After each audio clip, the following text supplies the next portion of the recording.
Welcome back. It's been a hot minute since I ranted about pendulums and, well, why they should be returned to full power. Konami is really over here proving my point about links, ignoring their own rules with allied code talker at Ignister. No forward arrows, and just summon 3 Link 3 monsters from your grave. Sure, it's an archetypal boss monster that's a culmination of the 2 characters akin to Dragon Master Magia, but it's also a great microcosm example. As for the lack of Master Rule updates, I'm not particularly surprised. At this point, I've tempered my hopes with reality, and I stand by everything I said previously. The Pendulum Mechanic deserves to be good too, and the entire player base should be concerned about the fact that Konami just waved their hands and completely gutted a mechanic and still refuses to change it back. In all honesty, they probably won't make it so you have to invest double levels to synchro, or use 2 fusion spells, but the precedent is there now because of pendulums. Instead, some players celebrate their ignorance on pendulums and their near unplayability. Now, you might be asking, didn't you say that there are better decks with better combos? Yes, I did, and I absolutely stand by that. But I haven't found another deck to fall in love with, and even if I did, I wouldn't abandon this ideal on principle. You might be thinking, the tone of this essay is a lot more pessimistic, and that's because it is. I am not amused. The meta continues to move forward without end, something that I'm not opposed to. I adore ramming my stubborn skull into the brick wall that is the meta, and working until something cracks. It's like a puzzle to work out with big monsters instead of boring little pieces. One of my favorite games is Hollow Knight, with Nightmare King Grim being one of my favorite bosses, so figure that one out. I think the greatest tragedy of all this is that Blue Eyes is back in meta contention, and I can't even make right the 2016 score unless you count dropping Zark on the board. Which, funny as it is to just wipe your opponent's board on a trap and just leave an untargetable, indestructible monster on the board. Actually, that isn't true at all, just ask Mimighoul Dragon. I don't consider that satisfying. Mid-range Pendulum shouldn't need Zark as a payoff to be worth playing. And this is coming from someone who adores Zark, the monster, not the character. I could go on for hours about how Arc V could have been better, but that's not why I'm here. This essay is primarily inspired by a line from Renegade Redoer, as he said he wanted to do a video on pile decks in general at some point, and being that I'm still in love with the pendulum mechanic, I thought I should talk about why pendulums are seen as a deck rather than a mechanic at this point.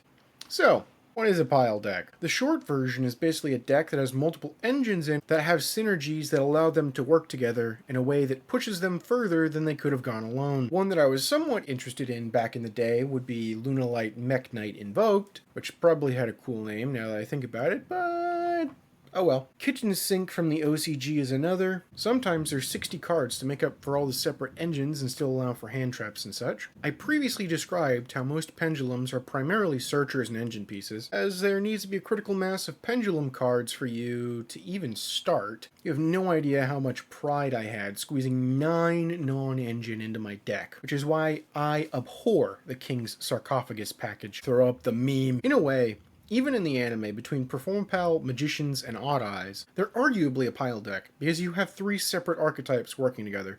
Though, considering they have multiple crossing points, with Performapal having cards that are also Magicians or Odd Eyes cards, and plenty of support between them.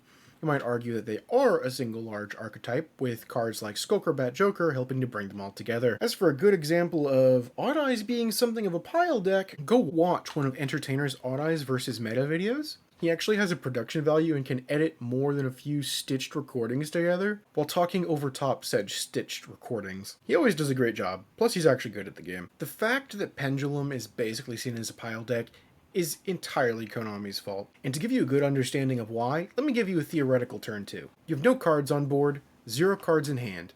You had to use your whole hand to make your supposedly unbreakable board. Unfortunately, your opponent hit you with Dark Ruler no more and proceeded to break it. Plus or minus a kaiju to get rid of Zark, or your boss monster of choice. At least because of Dark Ruler you still have 8,000 life points, right? Well, it's your draw phase, and you're in luck! The card you just drew was Performapal Monkey Board. You scale it and activate it, its effect to search. Option 1. You go for a high scale, be it Gentrude, 5 Rainbow, or Celestial Magician. And finally, you Pendulum Summon 1 monster. Welcome back, Odd Eyes. We're about to die. Option 2. Go ahead, search Joker, then search Butler, because you can't search it off Monkey Board. Pop Monkey Board, summon Butler, and then what? Make Beyond the Pendulum, scale one card and do nothing else because you just Dark Rulered yourself? Now, the astute among you might realize that they're both Dark Pendulum monsters, so you could tribute them for Supreme Venom, a banned card in the TCG. Yay. Now, if Gentrude is in your extra deck and Lady Ange is in the deck, you could search her, discard her for Gentrude, put Monkey back to hand, then use Lady Ange's effect to scale herself from the grave, and search in Odd Eyes. Summon 3 with 1 being from the extra deck? Yeah, that's a play. But wouldn't it be far more interesting if you could play how your deck was always intended to be played? Just saying.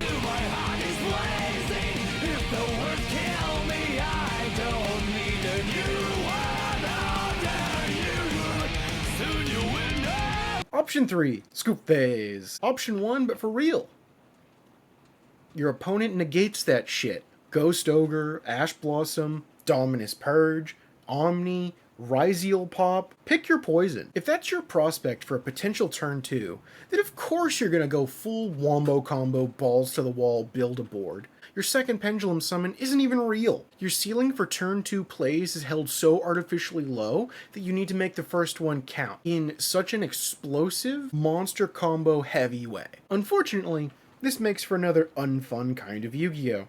Because you need to make every card count, you need to make sure your opponent can't play, so you combo off into the sun, taking advantage for every effect, every summon, ripping Dissolver out of scale with Synchron for Barone and Master Duel, Vortex Savage, Apollosa, and the like. Riveting.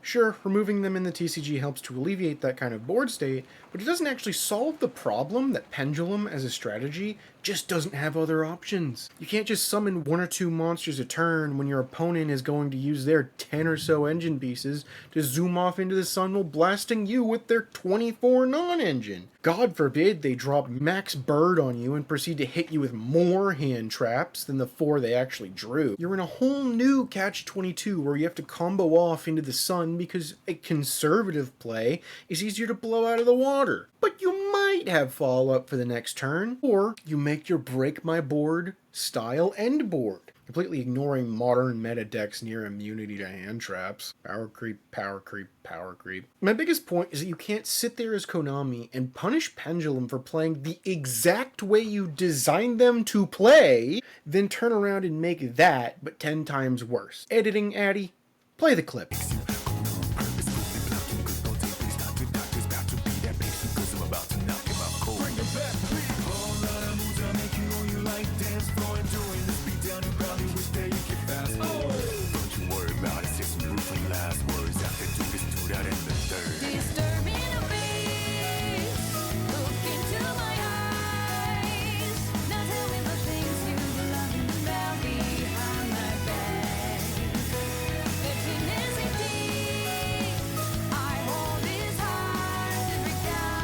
I just want my mechanic back. Probably my most unpopular opinion among Yu-Gi-Oh players. Pendulums are actually really well designed. Infinite recursion, but at the cost of only being able to special summon once per turn. Just the in-archetype Pendulum summon. Then monster combo go brr, something something, disturbing the piece. I think, on paper, Pendulum is the most powerful mechanic. If you consider all the others, assuming an open board state, and all the monsters are vanillas, Ritual Infusion, you use a spell and use 1 or more monsters for the ritual summon, or 2+ monsters for a fusion. 2 monsters add their levels together, 2 monsters overlay, or 2+ monsters combine into a link monster. Only in Pendulum do you not immediately combine monsters. You end up with 5 monsters, right? So if you're playing Pen Best deck, let's go! Then you basically have to go all out to stand a chance. Because when was the last time that you honestly saw a Magispector deck? I haven't. Never even really considered running it pure, and we're long past the days of normal summon Bunbuku to search Kieran. For the ideal mid-range Pendulum deck, they basically don't exist. See also, any form of removal of your link monster, once again removing your ability to summon more than 1 monster. If you want Pendulums to exist as more than pendulumgoodstuff.deck, spelled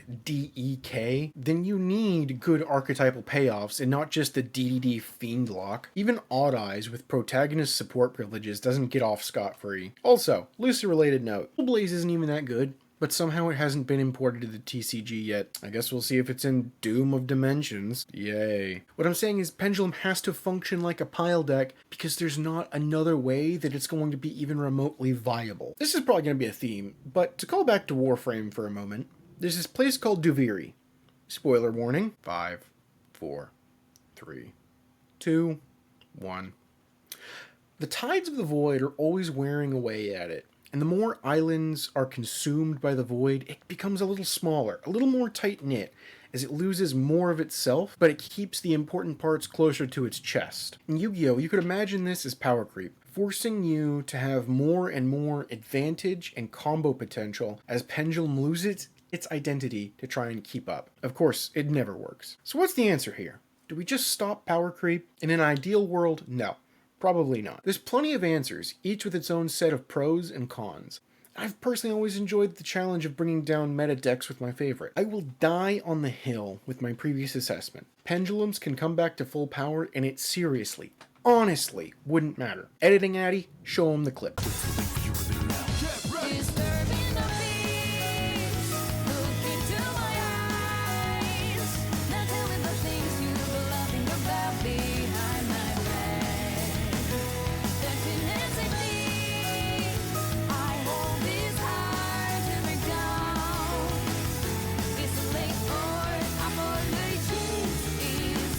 Editing Addy here. While I was writing this, I found this video, Can Pendulum Be Good in 2025 Duel Links by Mechlord, and he put into 30 seconds what I spent 30 minutes trying to explain. There's no sugarcoating it. Pendulum is a terrible mechanic. I don't mean like, oh, Pendulum ring Yu-Gi-Oh! Or anything, but it's a mechanic that asks a lot of you for very little in return. You need to open both a low scale and a high scale in order to pendulum summon, which is to say put a bunch of monsters on the board for basically free at a time in Yu-Gi-Oh! Where pretty much every single archetype does that without pendulum summoning anyway, so it's kind of a waste of resources, ask a lot of you. Also, I don't know where this came from, but no! We don't need to limit how many cards go to the face-up extra deck. Imagine limiting the size of the graveyard because Telements is too strong. Sorry, Lightsworns. You want to incentivize players to play your mechanic, not shove on arbitrary restrictions. Konami will often cheat a game mechanic if they want a deck to do well. Tenyi making tuner tokens, Novox, yes, Novox. As an aspiring writer, I think Latin is cool, and Voiceless Voice is a stupid name. Novox can use low as the entire material for a ritual summon, or I guess cost, whatever you want to call it. Zodiacs can stack themselves, Phantasma can eat your entire pendulum summon for itself, regardless of scales, and every half-decent fusion spell can use materials from the deck. Salamangrate can use their existing monsters to summon powered-up versions of themselves. If Konami wants pendulums to be more than a pile deck, to have players experiment with different decks and playstyles, they have to be willing to treat it with respect and not just merchandise it once a year when it's convenient for the tins. They have to be willing to let go of the master rule restrictions on pendulums. You want Ignites to not be FTK enablers? You want Magispectre to be a mid-range pendulum deck? You want Zephyr to function? Do you want Klee to... Actually, what does Klee do anymore? Point being, Pendulum deserves to be a functional mechanic too. Not the best, not even good, just functional. On a more personal note, you have no idea how much I dreaded and loathed capturing footage for this. It's such a mood killer to play this game while having this mindset. Do I play against bots and just deal, or do I actually try against real players when I barely have fun anymore? Because this game seems to be doing its absolute best to push me away. And the only time I had some fun was labbing free pendulum combos. I'd rather be showing you some of the clips that made me fall in love with this mechanic in the game years ago, but they don't exist anymore. My favorite two being using Nirvana High Paladin and Performapal Kaleidoscope to snag a tag duel, or this one intense back and forth I had with a Red Eyes player. It ended similarly, but they had two Meteor Dragons on the board and I couldn't wipe it. I ended up losing. I remember those two duels very fondly, and it's a shame that I don't have them anymore, but that's on like 15-year-old me.